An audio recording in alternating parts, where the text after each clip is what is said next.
What's up? All right, here we go. So I came across this dude came on my radar the other day. This dude Aaron Abke, this guy. Boop. And I started watching this podcast with him and Aubrey Marcus, and he just starts saying some crazy stuff about Jesus and the Bible, and just has these crazy takes, right? And I'm going, oh my God. He's like, yeah, the Bible doesn't say this, and really it says this, and da da da, and all this stuff. And if you haven't been following me, I've been reading the Bible cover to cover this year, and he starts talking about Paul and how Christianity is more like a religion of Paul than a religion of Jesus. And it was crazy because I was literally just started reading Paul. Like, that's literally right where I got in the Bible. And I remember thinking as I'm reading Paul, because it was like Acts and Peter and stuff, and then I'm getting into, I think, Romans or Corinthians, and it's Paul, and I'm thinking, this seems like a deviation or weirdness. Like, there's all this extra weirdness and shit that he's saying, and it just seemed off to me after having just read and researched a ton about the Gospels. And then I get this podcast with Aubrey Marcus just on my recommended. I start watching it, and this dude's like, Paul's whack, and he's like, the modern church is the teachings of Paul, and if you look at what Jesus says, it isn't really what Paul says. And I'm like, oh my God, this is crazy. And so I start watching this, and it's blowing my mind. But this dude, Aubrey Marcus, like, he isn't pushing back at all. He's just kind of rolling with him. So I was like, okay. I type in Aaron Abke debate, and I watch him debate Wes Huff. And this other guy was like a 4-person debate. And I'll be honest, Wes Huff pretty much smashed him. Wes Huff is like a heavy hitter, and he's a gangster when it comes to like knowing the Bible and the history of the Bible and the manuscripts and the language and all that. He's like a total gangster. And so I think Aaron was out of his depth, and he got pretty much cooked by Wes. However, I decided, okay, let me go back and just see what Aaron has to say without just getting constantly bombarded. So I watched the whole pod, and it was extremely compelling. And I was like, dang. So I was using Comet Browser at the time, and this new way I've been doing research. It's interesting, which is what I'm going to do today. And I'll kind of show you what I do, and then we'll just get into it. But I basically use the Comet Browser Research Assistant, and this is just what I put right now, but I put, what are the main claims that he's making in this video, right? And then it lists me out all these claims that he's making. And I did a way more comprehensive prompt the first time I did it. But anyways, I get all these claims. And then basically what I do is I put all the claims from the video into ChatGPT, and I give it this prompt. I basically said, I'm going to paste the claims of Aaron Abke from this podcast with Aubrey Marcus. I want you to deeply and exhaustively evaluate the claims to see what is true and what is not. I want an exhaustive and comprehensive report. Do additional research. I want you to deeply evaluate the claims to see. Oh, I did it twice. This pasted it twice. I said, do additional research to clarify and better understand what Aaron's claims and positions are. I want to know what he's dead on and when he's making a stretch and what's in the middle. Above all, I want to know the truth. Here's an exhaustive list of the specific claims he makes in this video, etc. Basically, this big prompt, right? About trying to figure out what's true. And I actually did a deep research on ChatGPT, Perplexity, using Claude and Grok, right? And then on Grok, I asked Grok for additional prompts that help make it balanced to put in. So essentially, I'll show you. And then what I do is I get all those reports and I put them here in NotebookLM, right? So I have all these giant freaking reports that are like super long, deep research reports from all these LLMs with different prompting and different kind of things. The cool thing is what you could do is you can then create basically media from it. So you can create literally a podcast of 2 people talking about everything, and you can make it a debate. So they're debating all the information, and it's all based on the sources over here. And you can make explainer videos from it and all these kind of stuff. So I have this like super long podcast I can listen to of all the reports of them arguing about the points of all the information in the report. So I don't have to read all the reports. And the cool thing about this podcast is you can interject. So you can literally press talk, and they'll be like, what's up? And you'd be like, well, can you clarify this? Or what's up with this? Or what does this say? Or whatever. And they'll answer you and then keep going with it. So it's like really trippy, and it's just a new thing I'm trying. But it creates video. So I just asked it to create a video overview of the claims that Aaron makes. So let's see what it made before we get into the podcast. So here we go. 2 minutes.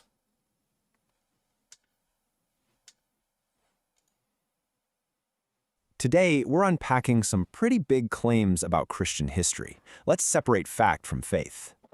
So, is the Christianity we see today what Jesus actually intended? Let's take a closer look. First up, this idea that the Bible itself was edited. Let's get into it. Turns out, scholars point to verses that just aren't in the oldest manuscripts. Let's see the proof. A classic example, this verse about the Trinity. Most scholars agree it was added way later. Yeah, the consensus here is pretty solid. This well-known verse, not part of the original text. And get this, the Gospel of Mark has a huge change. The oldest copies just end, abruptly. So, the verdict? It's a fact. Parts of the New Testament were absolutely added later on. Okay, so if the text was edited, what about the message itself? Did that change too? This leads to a huge debate. Did the Apostle Paul preach a totally different gospel than Jesus? When you look, Jesus often ties salvation to works. Paul, on the other hand, faith, not works. Because of this, some historians argue that modern Christianity is really more Pauline than anything else. So, what's the verdict here? Well, it's a huge debate. Did Paul contradict Jesus or just complement him? All right, to get closer to the source, what about the very first followers? Who were they? Before they were called Christians, they were a Jewish sect called Nazarenes, led by James, Jesus' brother. And then there's Mary Magdalene. Her story is, well, it's really complicated. She was a major leader, the first resurrection witness, but a Pope's sermon in 591 changed everything. But the claims go even further. Was she actually Jesus' wife? Is that the big secret? Honestly, that one's a stretch. No doubt she was important, but there's just no historical proof of marriage. Okay, let's pull all this together. What do we make of all these claims? So you have some facts, like the Bible edits. You have big debates, like Jesus versus Paul. What this really shows is that early Christianity wasn't just one thing. It was messy and full of debate. Which leaves us with this final, massive question. If history is this messy, where do you find the truth? That is a good question. Okay, so that just basically, I just prompted it to kind of go over the main claims. Which that's one thing he says. He says Mary was probably Jesus's wife. She wasn't a hooker, and that the Pope came up with that she was a hooker, and that got put in the Bible. And there's these additional verses that got put in the Bible. I even noticed when I was reading the Bible about Mark, like I got to the end of Mark, and it says these verses, these next chapters or verses were added later, and they aren't in the original manuscript. So all that's true. What to make of that, I don't know, but there's all these different claims. It's really complicated, but they're going to break it down in this podcast. I think it's pretty long, so we're going to listen to it, and I can interject and ask questions as we go. So let's frickin' do it. Here we go.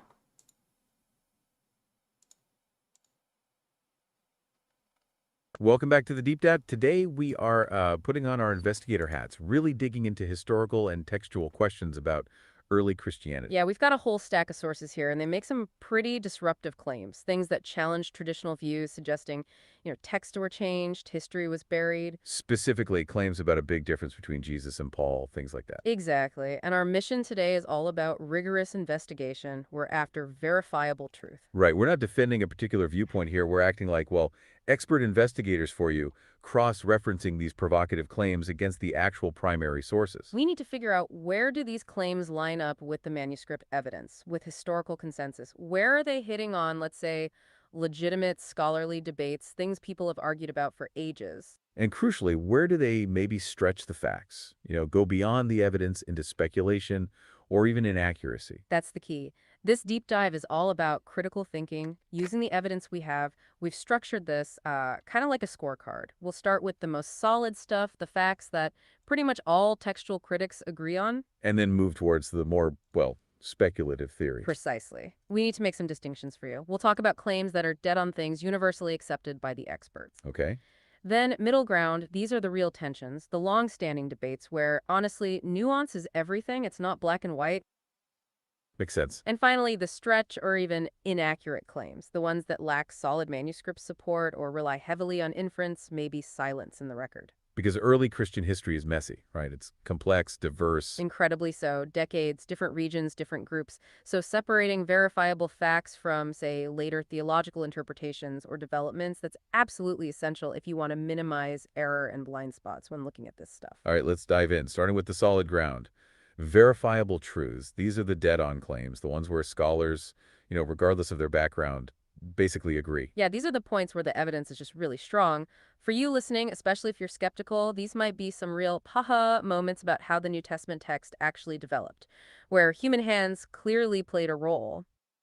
Okay, first up, the text itself claims that really important bits, even doctrinal points, were added way after the fact. That's right. And the most famous example, sort of the classic textual smoking gun, involves how the Gospel of Mark ends. Ah, the long ending of Mark, Mark 16, verses 9 through 20. The claim is this was tacked on later. Is that really the consensus? Oh, absolutely. This is dead on. Textual critics are unanimous on this. It's not really debated anymore among scholars who work with the manuscripts. And the evidence. It's powerful. You look at the physical evidence, our oldest complete or near complete Greek Bibles, the two big ones, Codex Sinaiticus and Codex Vaticanus, massive books from the 4th century. Right. Both of them just stop. They end Mark's gospel abruptly at verse 16.8. Can you remind us what 16.8 says?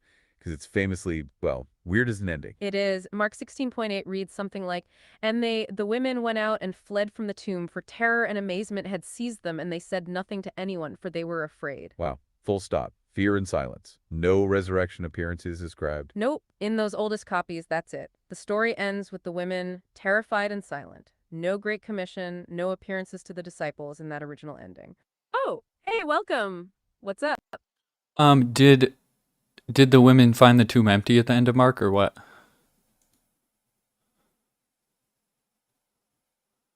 That is an excellent, excellent question. Yeah, that's crucial for understanding the difference. They absolutely found the tomb empty. Yes, that part is definitely there. In Mark 16.6, they are told by a young man in a white robe, "He has risen, he is not here." So the resurrection is announced and the tomb is empty. Exactly. But then they flee the empty tomb, terrified. And they don't tell anyone, according to 16.8. Which is why that original ending is so stark and abrupt. It's all tension, no resolution of Jesus appearing. Right. It implies the whole story is just beginning. So the idea is that those last 11 verses, the ones most Bibles have today with the appearances and snake handling and all that, They were added later to complete that narrative gap. someone else wrote those later to give the resolution. That's the overwhelming consensus, yes. Mm. It's dead on. And we even have early church writers, big names like Eusebius, the church historian, and Jerome, who translated the Vulgate, both writing in the 4th century. They explicitly knew about this variant. They discussed the different endings and noted that the most reliable Greek manuscripts they had ended at 16.8.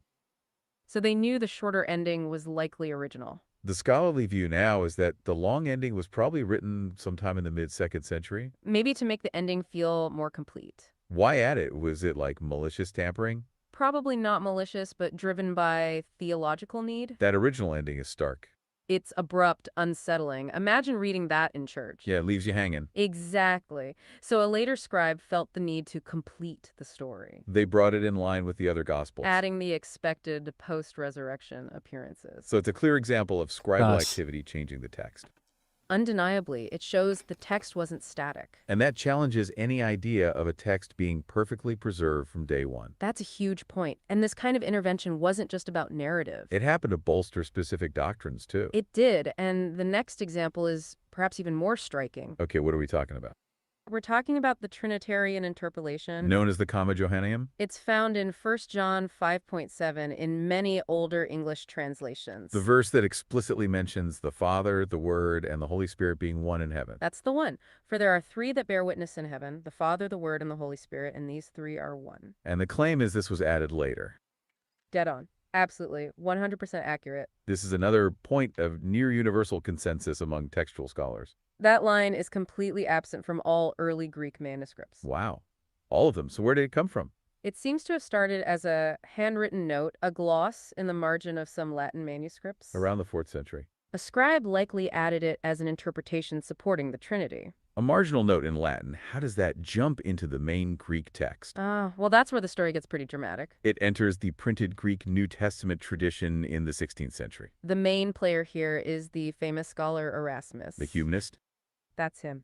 When he compiled his groundbreaking printed Greek New Testament in 1516, The first one widely available. he based it on the Greek manuscripts he had, and none of them contained the Comma Johanneum. So he left it out. That must have caused some controversy. Huge controversy. He came under immense pressure from church authorities. Who relied on that verse from the Latin Vulgate as a key proof text for the doctrine of the Trinity? They did. Erasmus said, "Show me one Greek manuscript that has it, and I'll include it." And did they find one? Eventually, yes, but it was a very late, highly suspect Greek manuscript, Probably written in the 16th century itself. likely created specifically to meet Erasmus's challenge. Seriously. They might have faked a manuscript just to get the verse in. It looks very much like that. Faced with this dubious evidence, Erasmus reluctantly included the verse. In his later editions. And from there it got cemented. His edition Pressure. became the foundation for the Textus Receptus, which was the standard Greek text used by the King James Version translators. That's incredible. It shows how theological pressure directly led to a later edition becoming embedded in Scripture. Exactly. The text wasn't immune to later editing driven by specific doctrinal agendas. Okay, moving from the text itself to the early history. We shift now to early leadership and identity. Our sources emphasize James, the brother of Jesus, The claim is he, not Peter, was the initial leader of the Jerusalem church. and that Peter's supremacy in Rome was sort of invented later to centralize power. On the first part, dead on. James's leadership in Jerusalem is historically undeniable. Where do we see that evidence? It's in the New Testament itself. Paul, in Galatians, calls James a pillar of the church. And in Acts 15 at the Jerusalem Council. It's James who presides and delivers the final judgment. That shows his authority. And he was Jesus' actual brother. That carried immense weight. Immense weight. We also have external confirmation from the Jewish historian Josephus, who records James's martyrdom around 62 AD. And his family line continued in leadership. Yes, the relatives of Jesus, the Despacini, held influence. Simeon, another relative, succeeded him in Jerusalem. Until his own martyrdom much later, around 114 CE. So Jerusalem as the first headquarters, led by Jesus' family. That's solid history. Now, about Peter's role in Rome being fabricated. That's where the claim enters stretch territory. It's more nuanced. The idea of Peter as the first pope with universal authority, that is undeniably a later ecclesial development. But does that mean Peter was never even in Rome? No, that claim goes against some pretty strong and quite early evidence outside the New Testament. Like what? Writings like 1 Clement, a letter from Rome around 96 AD, speaks of the martyrdoms of Peter and Paul in Rome. That's very early. Very early. And Irenaeus, writing later in the 2nd century, explicitly names them as foundational figures in Rome. So multiple early sources link Peter and Paul to Rome and martyrdom there. Yes. The tradition is widespread enough that most historians find it plausible that Peter did end up in Rome and was martyred there. So James was the key leader in Jerusalem first. Peter became a major figure, likely died in Rome. And the later church then built up Peter's status into papal primacy. That captures it well. The historical reality was diverse. The later narrative became centralized. 2 quick points on identity and labels. Were the earliest followers called Nazarenes, not Christians? Correct. Dead on. Acts 24.5 refers to Paul's followers as the sect of the Nazarenes. And Christian was a later external label. It appears later in Acts 11.26, first used in Antioch, likely as a nickname. Got it. And second, Mary Magdalene being labeled a prostitute. Also dead on. That claim was a later invention. In the Gospels, she was a prominent disciple and the first witness to the resurrection. A fundamentally important role, the apostle to the apostles. So where did the prostitute image come from? It stems from a series of sermons given by Pope Gregory I back in 591 AD. Wow, that late. Yes. Gregory conflated Mary Magdalene with other unnamed women, including the sinful woman in Luke 7. And that just stuck, becoming the dominant image in Western Christianity. Completely obscuring her actual biblical role for centuries. Has the Catholic Church corrected this? Yes, officially, in recent decades, she's now emphasized as a major disciple. That's a stunning example of how later interpretation can totally rewrite history. The claim that the prostitute label was a later, inaccurate invention is absolutely true. Okay, we've covered the dead-on facts. Now we need to wade into the murkier waters, the middle ground, Right, where the claims tap into real, recognized difficulties in the texts. like the central perceived conflict, the teachings of Jesus versus the theology of Paul. Abke argues, and he's not alone, that Christianity ended up being much more Pauline than Jesuan. So let's tackle the core issue, works versus faith. Jesus seems to base final judgment on works, deeds of mercy, Matthew 25. But Paul famously says salvation is by grace through faith, not a result of works in Ephesians 2:8-9. That contrast is undeniable. It has fueled theological debate for centuries. Jesus sets an incredibly high ethical bar. Paul seems to deny that following the law can justify anyone. The standard theological reconciliation is to see them as complementary. Faith is the root, works are the fruit. How does that work? The argument is that Jesus showed humanity that salvation by works was impossible. Driving the need for grace. Exactly. Which Paul explains as access through faith. Genuine faith then naturally produces the good works that Jesus commanded. Okay, I see the theological logic, but why has this been the absolute fault line for massive splits in Christian history? That suggests the tension is more structural. Doesn't the history of the conflict suggest the tension is more structural than just a matter of finding the right interpretation? That's a very strong point and why the critique resonates. Abke's observation that someone preaching only the ethical commands might be accused of neglecting grace is often true today. There's frequently a functional foregrounding of Paul's summary of the faith. So the critique of the practice holds water, even if the theology can be reconciled on paper. I think that's fair. It remains a difficult, complex, but absolutely central point of ongoing debate. It's definitely middle ground. This tension leads us to the Luke Last Supper variant.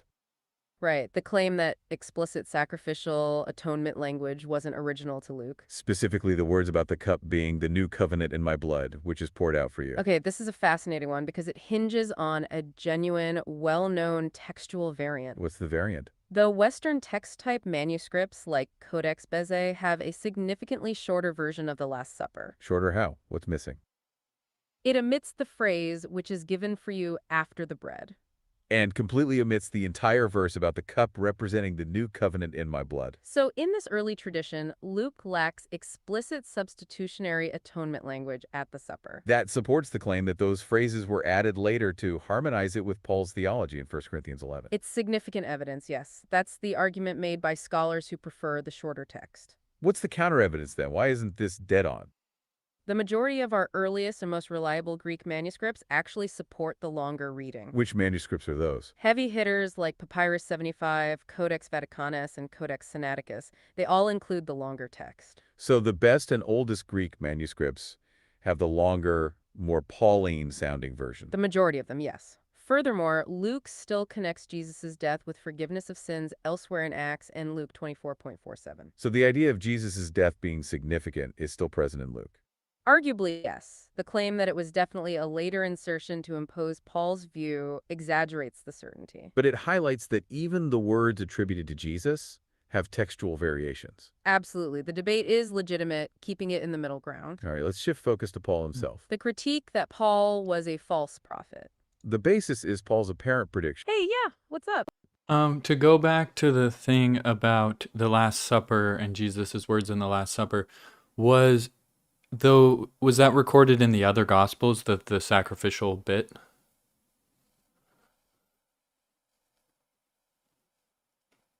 That is another great essential question to ask. Yeah, you've really hit on why this Luke variant is so critical. Matthew and Mark both retain that explicit sacrificial language. Matthew 26.28 says, "This is my blood of the covenant, which is poured out for many for the forgiveness of sins." And Mark 14.24 has a similar line, although Mark doesn't include the specific phrase for the forgiveness of sins. So the sacrificial language is definitely present in the parallel accounts. This is why the scholars who argue the shorter Luke text is original believe those lines were added to Luke. They think it was added to make Luke match Mark and Matthew. And also to harmonize it with Paul's famous account in 1 Corinthians 11. Because Paul's account is the earliest written version we have of the Last Supper. Correct. Paul wrote his letter years before the Gospels were composed. So the tension isn't just within Luke's manuscripts. It's why Luke might have been edited in the first place if it was to line up with the others. But as we mentioned, the strongest Greek manuscript evidence still leans towards the longer Luke text being the original. Which means the debate continues. Was the longer text original or was the shorter text original and the others were harmonized later? It shows how intertwined Paul's theology and the gospel narratives became. Yes, they all eventually became part of the same canonical whole. Okay, thanks for that clarification. Now, moving back to Paul's personal claims, We were about to discuss the critique that Paul was a false prophet. the basis is Paul's apparent prediction that Christ would return within his own lifetime. In his earliest letters, like 1 Thessalonians, Paul expresses a very imminent expectation of the Parousia. He talks about we who are alive seeing the coming of the Lord. He includes himself and his readers in that generation, yes. Since that didn't happen, does that make him a false prophet by biblical standards?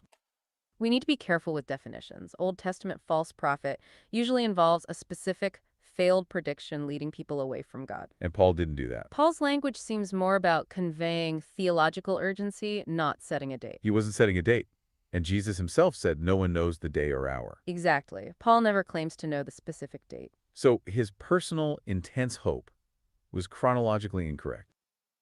But that doesn't fit the biblical definition of a false prophet giving a fraudulent prediction. It's rhetorical overkill. Did his own views on this maybe change over time? There's some evidence his tone softened slightly in later letters. In 2 Corinthians 5, he talks more about his own death before the Parousia. Okay, another alleged contradiction involving Paul eating meat sacrificed to idols. Abke points out Paul seems to permit it in 1 Corinthians 8, while Revelation 2 explicitly condemns eating such food. A direct contradiction. This is a classic case where context is everything. When you dig into the specific situations, the conflict largely dissolves. What was Paul dealing with in Corinth? Meat sold in the marketplace might have come from pagan sacrifices. Paul's principle was, idols aren't real gods. So buying market meat was okay. Generally, yes, unless it caused a weaker conscience to stumble. But was there a line Paul drew? Absolutely. He explicitly forbids participating in actual cultic feasts held within pagan temples. In 1 Corinthians 10, he says, you cannot drink the cup of the Lord and the cup of demons. Now, Revelation 2 addresses specific churches where members were compromising by participating in pagan practices. Often in the context of trade guilds or social banquets held in honor of pagan gods. Revelation is condemning the very thing Paul also condemned, the active participation in pagan religious meals. Ah, so it's not a contradiction at all then. No, they're applying the same principle avoid idolatry in different situations. We venture now into the foggiest territory, the stretch claims. Narratives built heavily on inference, silence, or connecting fragmentary lots. We have to acknowledge what we don't know and be careful about turning plausible speculation into accepted fact. First up, the claim that Jesus was essentially an Essene-type figure, maybe connected to an Essene group that allowed marriage. And therefore, he likely married Mary Magdalene. This claim layers several speculative steps. Let's break down the Essene connection. What are the links between Jesus and the Essenes? There are some thematic overlaps. Communal sharing, criticism of temple corruption. But does that make Jesus an Essene? That's a big leap. He engaged broadly with society. Essenes were often isolationist. The connection is suggestive, not proven. Okay, now the marriage part. Abke is correct that one order of Essenes did marry, specifically for procreation. But projecting Jesus specifically into that obscure Essene lineage is pure conjecture. And the evidence for the marriage itself has very low confidence. There is no ancient source that explicitly states Jesus was married. None. What about those later Gnostic texts? The Gospel of Philip calls Mary Magdalene his companion. The Greek word koinonos means companion or partner, not necessarily wife. Rely on a symbolic late Gnostic text to establish historical marriage is methodologically unsound. Most historians take the silence of the earlier Gospels as the strongest indicator that he was, in fact, unmarried. Even though being unmarried was unusual for a Jewish man then. Yes, but not impossible, especially for intensely devout figures. So the marriage claim is entirely speculative, lacking any primary source support. Precisely, a classic stretch. Next speculative area, Jesus' stance on the temple and sacrifice. The claim is he was fiercely anti-temple, maybe calling it a den of murderers. We've established that the canonical quote is den of robbers or bandits, referencing extortion. Right, now the core idea, was he anti-sacrifice in principle or just anti-corruption? This is complicated. Is there evidence he wasn't totally anti-sacrifice? Yes. In Mark 1.44, Jesus tells the healed leper to offer for your cleansing what Moses commanded. That command involved an animal sacrifice. It suggests his primary target was the corruption and commercial exploitation, not the act of sacrifice itself. Well, what about the idea that his death replaced sacrifice? That's central to later Christian theology, especially in the Epistle to the Hebrews. The later church definitely saw his death as fulfilling the need for animal sacrifice. But does that mean Jesus himself was preaching the total abolition of sacrifices during his public ministry? Evidence is less direct. Some groups, like the Jewish Christian Ebionites, did preserve strongly anti-sacrifice traditions. Like the quote preserved by Epiphanius, I have come to abolish the sacrifices. So there was an early tradition portraying him as anti-sacrifice. Yes, but it comes from a group considered heretical by the mainstream church. We can't be certain of its authenticity. So his actions against the temple clearly angered the authorities. But framing it purely as being against sacrifice itself might be an oversimplification. This brings us to suppressed texts. Abke claims there was an original Hebrew Gospel of Matthew. This is where we have a strong core of truth. Did early writers mention it? Yes, Papias, Irenaeus, Jerome all mention Matthew originally writing in Hebrew or Aramaic for Jewish believers. So the idea of an Aramaic precursor to our Greek Matthew is plausible. Highly plausible, and that distinct Jewish Christian Gospels circulated. And we only have fragments of these texts now. That's right. We don't possess any complete copies of the Hebrews. Why did these texts disappear? Was it deliberate burning, as Abke claims? The loss is a historical fact, but the reason is complex. It's largely down to what we call survival bias. As the Gentile proto-Orthodox form of Christianity became dominant, texts associated with groups deemed heretical simply weren't copied. They just faded away. Mostly, yes. Copying manuscripts was laborious and expensive. While condemnation played a role in marginalizing them. Picturing a systematic, centrally directed campaign of burning under a specific pope is probably an exaggeration. The tragic loss of diverse early Christian voices is real. But attributing it solely to a deliberate suppression campaign might be simplifying the historical process. Now we move to claims labeled inaccurate. First, the virgin birth narratives in Matthew and Luke. The claim is they were obviously fabricated and added later. This claim runs directly counter to the manuscript evidence. It's decisively inaccurate. Why? The birth narratives are present in all our earliest, most important manuscripts containing those Gospels. So no early manuscripts lack the birth stories. None whatsoever. They appear to have been integral parts of these Gospels from the earliest stages we can access. The claim they were tacked on later is simply not supported by the physical evidence. Correct. Related to this, the claim about the genealogies. That early versions read simply, Okay, but hold on. So maybe the birth narratives weren't tacked on later, but they still could have been fabricated in the original manuscripts and then copied after. Like, how is there any evidence that they were not historically accurate in the original manuscripts?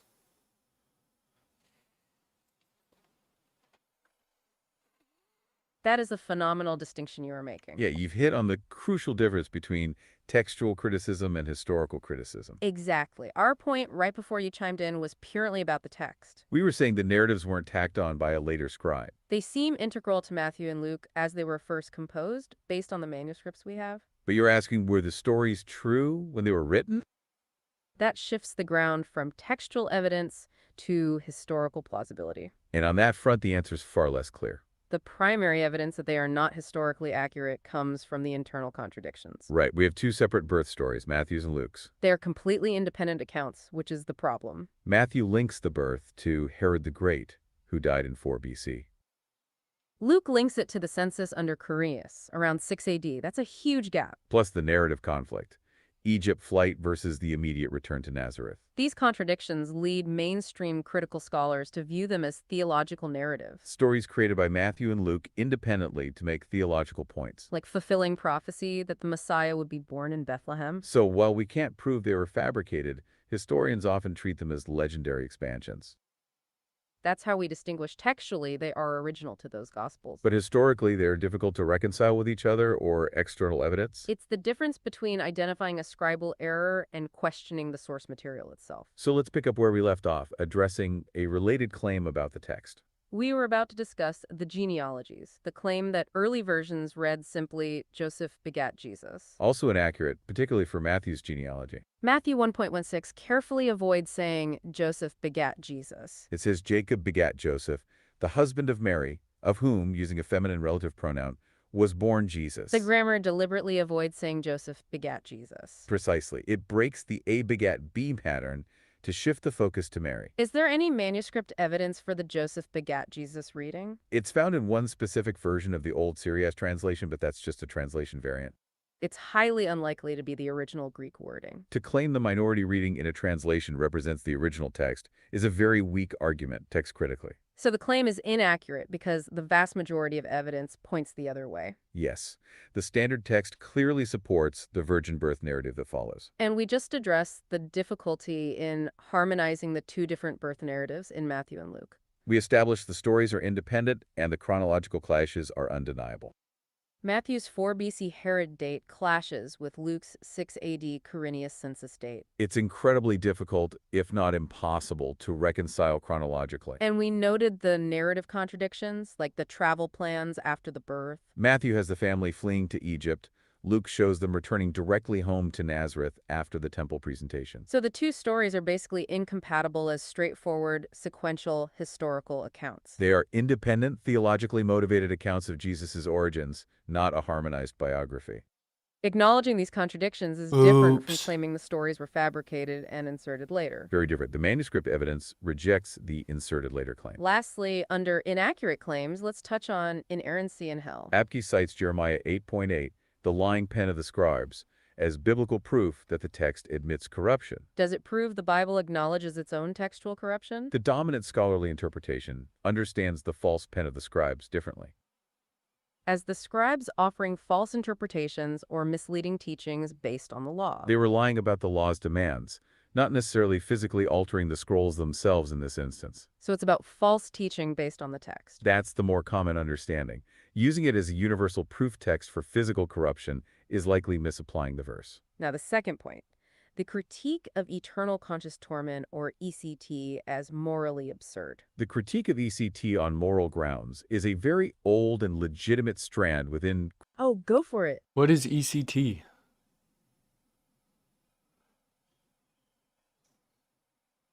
That's a great question, and we should clarify that acronym. Yeah, that's necessary context here. ECT stands for Eternal Conscious Torment, It's the traditional view of hell. meaning the idea that the wicked will suffer forever. They will be eternally tortured in the afterlife. This specific doctrine is what Abke and others find morally absurd. Because it implies an infinite punishment for a finite number of sins. Which brings us back to our planned point about theological discussion. The critique of ECT is a long-running internal theological discussion. Historically, figures like Origen argued for eventual universal salvation. Yes. Views like annihilationism, where the wicked are simply destroyed. Or universalism, where all are eventually reconciled to God. These have always existed alongside the traditional ECT view. So Abke is tapping into a long-running internal debate within Christianity. His moral revulsion against ECT is shared by many thinkers today. Which is legitimate ethical objection. How do traditionalists who uphold ECT typically respond? They argue that ECT is consistent with God's perfect justice and holiness. They point to several biblical passages that seem to teach eternal punishment. And they argue that sin against an infinitely holy God justly deserves an infinite, ongoing punishment. So this isn't a historical or textual claim we can verify or falsify with manuscripts. It's a theological and philosophical debate about the nature of God's justice. Abke's moral critique is part of a valid, ongoing conversation. But framing it as simply morally absurd dismisses the complex theological arguments. Those arguments are made by those who sincerely hold the traditional view. Okay, we have covered a significant amount of ground today. From undeniable textual changes to complex historical debates about James. And the distinction between textually original and historically plausible stories like the birth narratives. The main takeaway is absolute. Okay. That seems a little bit worthless to me. I think maybe that approach to learning would be better with like just one topic. So I'm gonna the thing that's interesting to me is the birth narrative. So I'm gonna say Jesus birth narrative debate.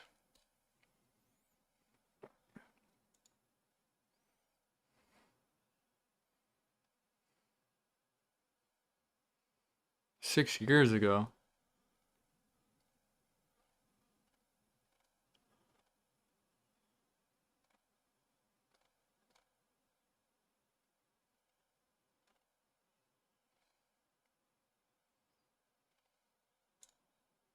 The story of Jesus' birth, as found in Luke 1 and 2, is not historical. According to Luke 1, Jesus would have had to have been born, if not during the life of Herod, within about a year of his death at the latest. So Jesus would have had to have been born by 3 BCE, if Luke chapter 1 is historical. But chapter 2 introduces two critical problems. The first is that the author needs to get Joseph and Mary from Nazareth down to Bethlehem so Jesus could be born there in fulfillment of prophecy. And the method they choose to accomplish that is to say they needed to go back to their ancestral hometown in order to register for this tax. And the award for creating the most needlessly heavy-handed plot device ever goes to the evangelist Luke. I mean, seriously, think about this for just a second. If Luke wanted Jesus to be born in Bethlehem, contrary to the facts, he could have just had the Holy Family start out there. He could have had Joseph take a job and have to move there. But no, he creates an empire-wide census to shuttle Jesus from Nazareth to Bethlehem to fulfill a prophecy that, by the way, Luke doesn't even mention. This is like using a steamroller to crack a peanut. Here's the first big problem. Rome conducted a lot of censuses. They absolutely never required people travel to their ancestral hometown to register. They registered in the towns where they lived and worked. Not only because it would not be feasible for the majority of people to travel to their ancestral hometowns, but it would entirely nuke the economy to have half of the Roman Empire just up and leave for who knows how many weeks. That was not how they conducted censuses. That absolutely did not happen in this case. Okay, come on now. Luke was living in the Roman world and was writing to people who lived in the Roman world. I'm pretty sure he had a good idea how censuses worked, and I don't think there's anything in Luke 2:1-4 that requires to be read in the way that Dan is reading it. It's not like Augustus is saying, hey everybody, pronto, get back to your ancestral home within a few short weeks to be registered. In response to these styled objections, here's what New Testament Craig Blomberg has to say. Luke 2:3 says that all went to be enrolled, each to his own city. One could understand from verse 4 why readers outside the Roman Empire, unfamiliar with its practices, could imagine his claiming that every Jew anywhere in the empire who could trace his lineage back to David had to go to Bethlehem. But Luke does not actually say that. One's own town is elsewhere language for the city of one's birth or one's present or past residence. Only a small minority of Jews in the first century lived somewhere other than the city in which they were born, so only they would need to travel for the census. Most tried to return to Israel for at least some of the annual festivals, so that would be a natural time for them to be enrolled as well. Okay, so next problem. Dan and other biblical scholars like him like to throw in our faces that Roman censuses never required people to return to their ancestral homes, but that's not entirely true. There's actually evidence suggesting that Roman authorities did enforce such obligations occasionally. Take Tacitus, for instance.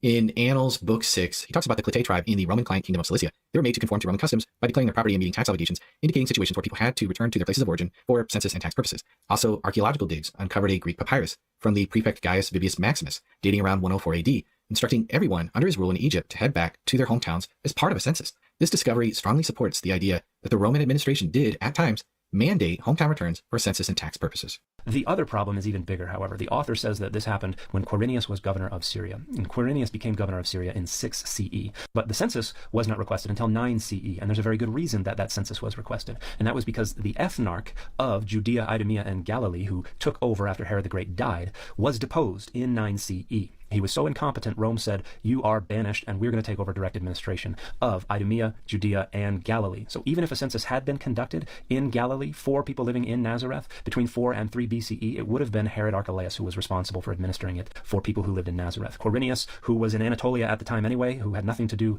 with the administration of Syria, wouldn't even have been responsible for it. So the statement in Luke 2 that this happened when Quirinius was governor of Syria introduces an entirely irreconcilable historical datum.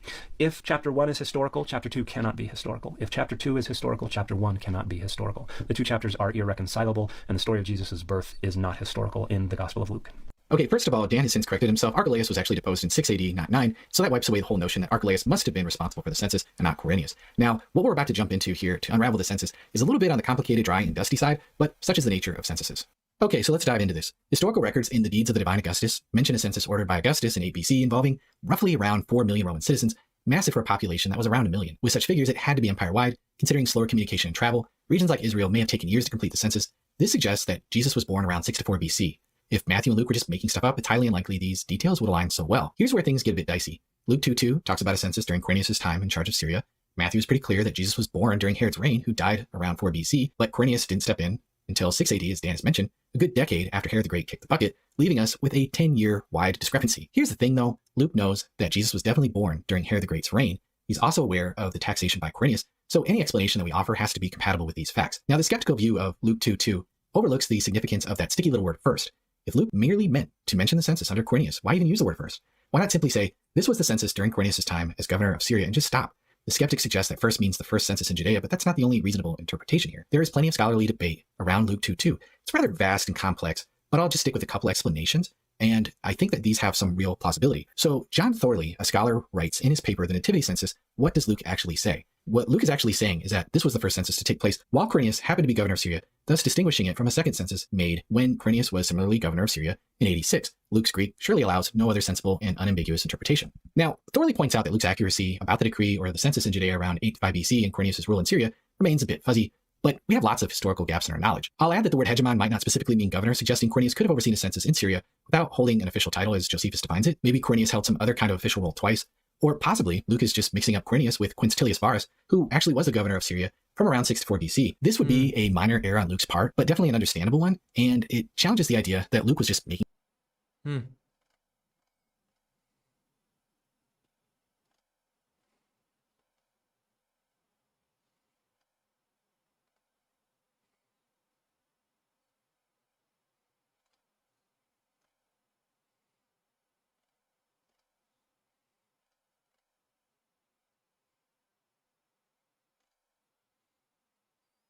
I want to debate.